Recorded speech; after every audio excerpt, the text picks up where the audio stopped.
Why Isaiah Stewart has a target on LeBron James. November 21st, Sunday night, will surely go down in history for all the wrong reasons.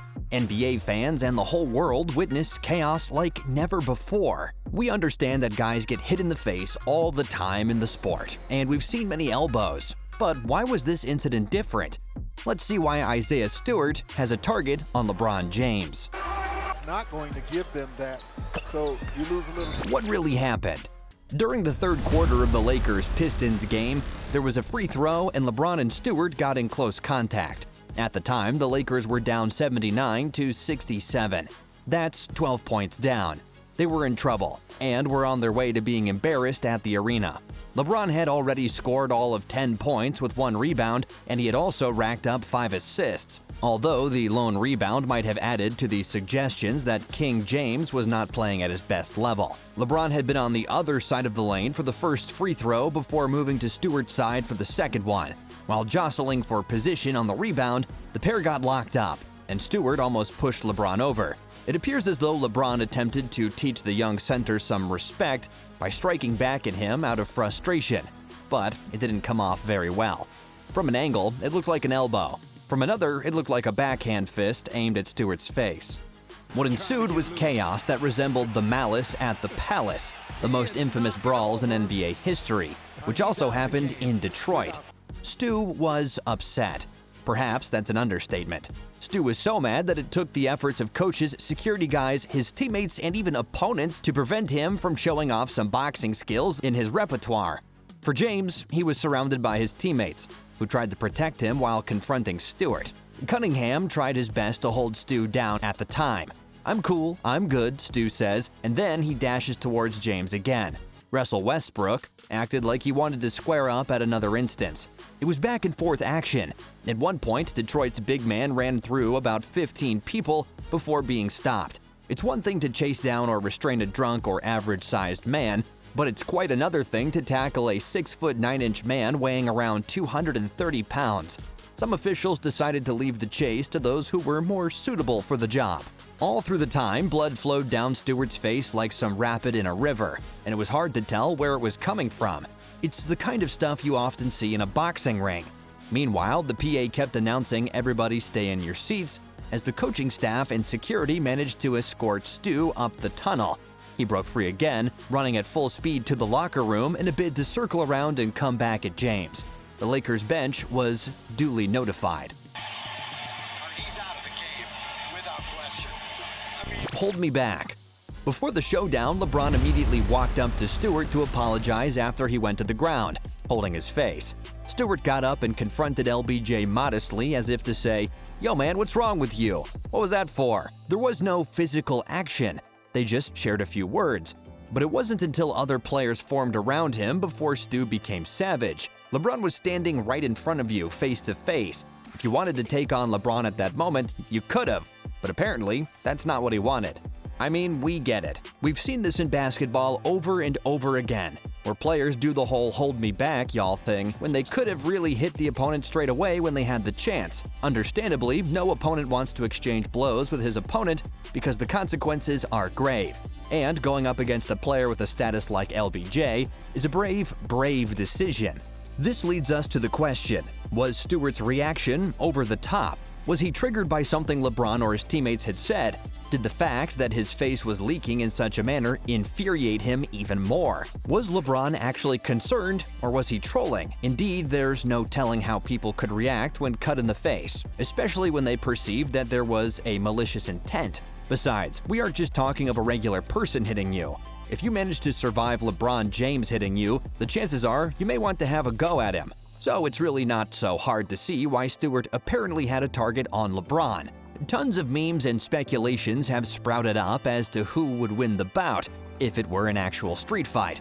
But that's not even the point, because it isn't likely to happen. So why not focus on the main problem, because there's a separate sport for those who would love to see slugfests. Luckily, the incident didn't get any uglier. To get something in the way of shooting, so Ellington enters. We got Isaiah Stewart and LeBron. Apology not accepted, LeBron. For those who have studied the replays, it was a dirty play. At least it was unnecessary and excessive contact above the shoulder. Some folks say that the fact that LeBron's fist was closed meant that some mean intent followed his action. Whatever the intent was, it left a cut at the top of Stu's eye. This cut needed 5 stitches to fix. Stu's mouth was also hit at the same time. Given LeBron's history, does he get enough burden of proof? Has LeBron ever done anything like this before? The answer is no. Still, opinions beg to differ as there is a first time for everything, including dirty cheap shots.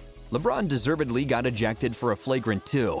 Of course, there was no doubt about Stu getting ejected after getting 2 technicals and for his unsportsmanlike behavior. But what people are more concerned about is the suspension for both players. How many times has a player received a flagrant 2 and been suspended afterwards? Was the act deserving of the first suspension in LeBron's career? Was Isaiah not leaving the court on time suspension-worthy? Even Russ was given a technical for trying to add fireworks to the situation. In his interview afterward, Stewart said he didn't think it was an accident and that he wouldn't like to dwell on the issue any further. James had tried to get Stewart's phone number immediately after the match to let him know that it was an inadvertent act. He also said in his interview that he did not mean to hit the young center. He called it an accidental graze, saying that Stewart's initial elbow put him a little off balance and that as he attempted to swing down on Stu's arm, he knew right away that he had caught Stu on some part of his face. He added that he wasn't that sort of player. But it's my last time addressing it. My main focus right now is on my team and my teammates. Hopefully, both parties settle. Stu's just a 20-year-old rookie, and he's already making a name for himself by breaking plays. For those of you who don't know about the Rochester-born kid, he has attracted a lot of attention for his fiery style of play and super competitive mindset. Some aspects of his game have even led to comparisons with Ben Wallace. While these comparisons may be lofty, many fans see Stu as someone who could be the team's enforcer. This situation, Stu's target on LeBron, has effectively proven that the lad can assume that role. He's one of those dudes you don't want to mess with, although Stu will have to find better ways of passing his point across, as such actions may lead to a steeper punishment if they occur again. With better control of his emotions, Stewart's importance to his team could be even more evident than ever before. On the other hand, LeBron has had a hugely successful 19-year career, being a 4-time MVP, NBA champion, NBA Finals MVP, amid other impressive stats. This is just LeBron's second eviction ever since he turned professional almost 2 decades ago, with the first coming back in 2017 when he passed some comments to the referee. He's even considered the face of the league. What happened last weekend wasn't good for the NBA optics. Everything happened so fast. For a free throw that had already been made, the entire fight that transpired on what was already a dead ball was not ideal in any way. One thing that we can all agree on is that while both players were at fault, with LBJ being the instigator and Stu going over the edge, this is not really a routine behavior from either of them. So, in the spirit of the game, everyone can move on from this issue with time and focus more on the talents of both players and teams. But then, who doesn't love some drama every now and then? However, no one should get hurt and bloodied like Stu. Except know how close you came. Turning point for someone. The Lakers rallied and won the game 121-116 after overcoming a 17-point deficit. AD in particular had an exceptional night against the Pistons with 30 points, 10 rebounds, 6 assists, 4 steals, and 5 blocks. Yet players and coaches from the two sides reflected on the ugly incident. Pistons coach Dwayne Casey admitted that he didn't think James was a dirty player. Lakers all-star forward Anthony Davis shared the same sentiment as the Pistons coach, adding that James tried to apologize to Stewart immediately after their contact. In the post-game press conference, AD defended his teammate, saying, "Everyone in the league knows Bron isn't dirty. It wasn't on purpose. We aren't going to allow him to charge our brother like that." Dwayne also had a few words to say about Stewart. "I told him, don't let this define who you are. It doesn't define your game whatsoever. Keep your head up and don't get a reputation afterward." The coach then told reporters, "I feel for the young man because he's such a competitor and plays so hard. He's a great kid." He felt like he got a cheap shot across his brow. On the street, it would be a different story.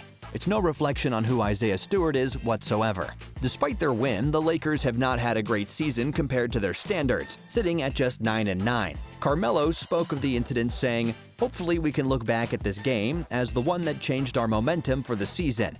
The win came at a good time after 2 tough losses on the road. LeBron just recovered from an abdominal sprain which saw him sidelined for 8 games. Westbrook has had a hard time adjusting to the new role in his team, and Davis has equally had a tough season. Although they won the game, it was against a young, developing team, and the Lakers are clearly not out of the woods just yet. As we get closer to the quarter mark of the season, the Lakers would surely want to pick themselves from the injuries, suspensions, and poor form and get back to winning ways. For the Pistons, they would have to recover fully from the defeat and Stu's suspension to prove that they're not just mere pushovers with one of the worst records in the league.